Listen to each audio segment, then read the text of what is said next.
today we're reading this book. This book is called The Sour Grape by Jory, John, and Pete Oswald. Can you make a face like you just had something sour?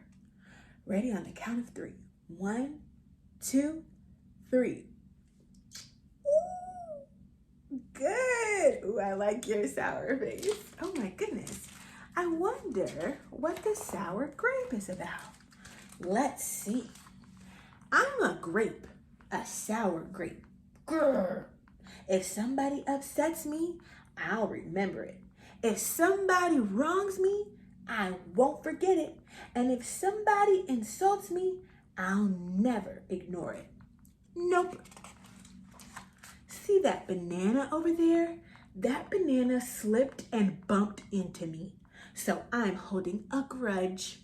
See that orange? That orange didn't call me back for a week. Grudge.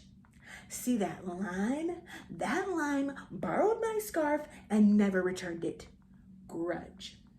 I suppose I've got pretty thin skin for a grape. Nobody steps on this grape. Grr. Granted, it wasn't always this way. I grew up in a close-knit bunch. There were about 3,000 of us in our little community. We were so sweet to each other. You look nice today. So do you. No, you do. We all lived on a vine. Sure, it was a bit claustrophobic, especially when we were trying to get ready in the morning. Are you done in there? Come on.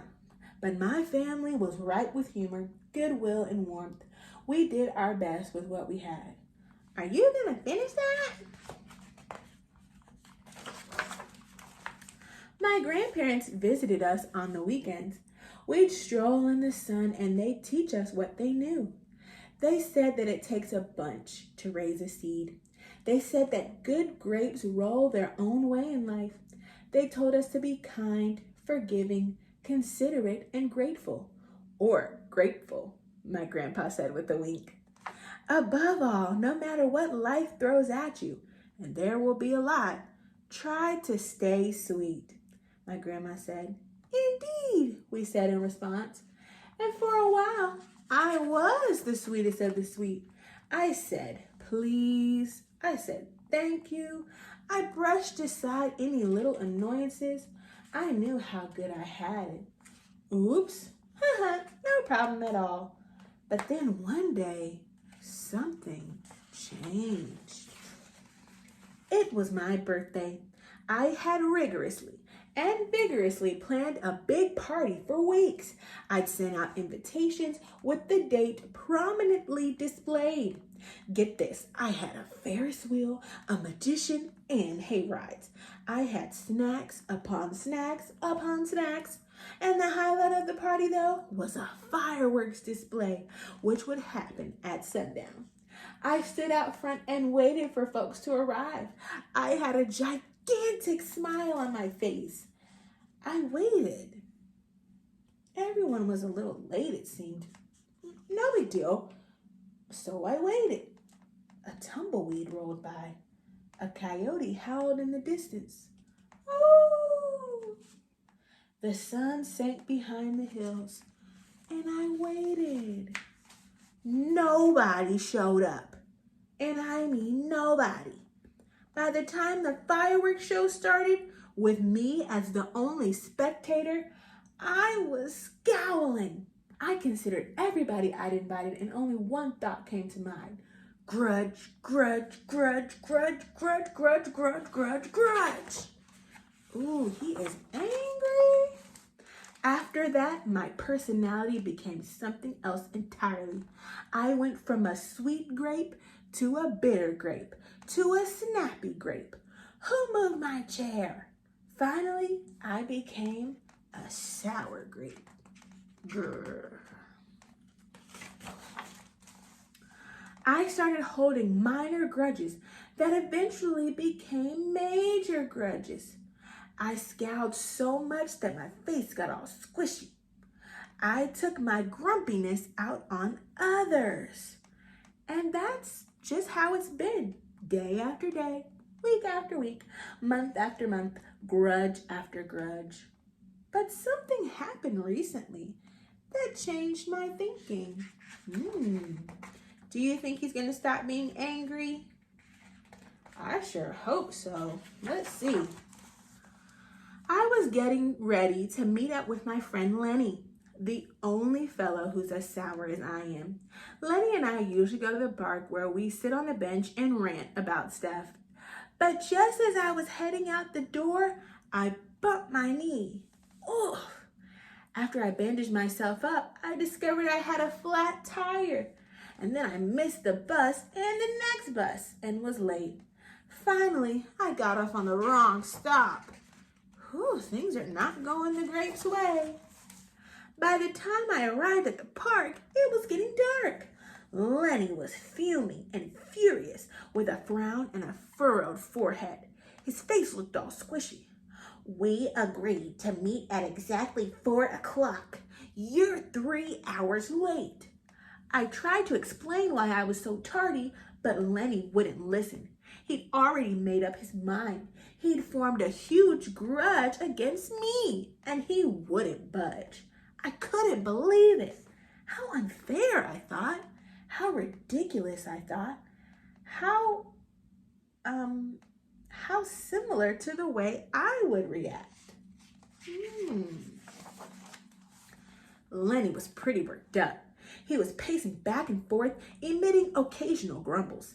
His tone was tart, so I gave him a little space. Besides, it was nice out.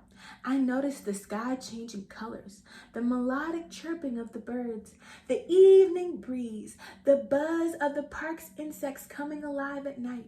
I suddenly felt grateful and peaceful and calm. Had I been missing all this simple beauty because I was too busy complaining? Meanwhile, Lenny stormed off, muttering something about disrespect and lack of consideration.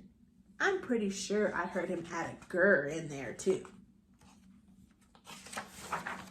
I walked home and I pulled a dusty box out from under my bed.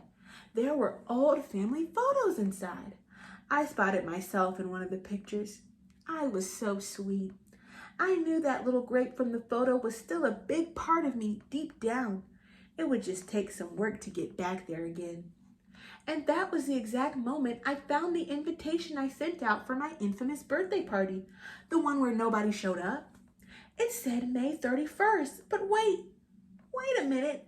My birthday was on May 21st. Alas, I had told everyone the wrong day. It was all my fault. I realized that nobody's perfect, not even me. After that day, I started noticing other things too, like how remaining sour all the time is so draining. I wasted so much energy holding grudges when I could have easily cleared the air if I felt hurt. And yes, I still get upset from time to time, but that's okay because now I talk and I listen and I work things out instead of just walking away. My sourness is fading. I'm letting go of all of my grudges. And hey, it's working. Slip-ups happen. I'm just glad you're okay. Aw, thanks. That scarf looks sublime on you. Why don't you keep it? Really?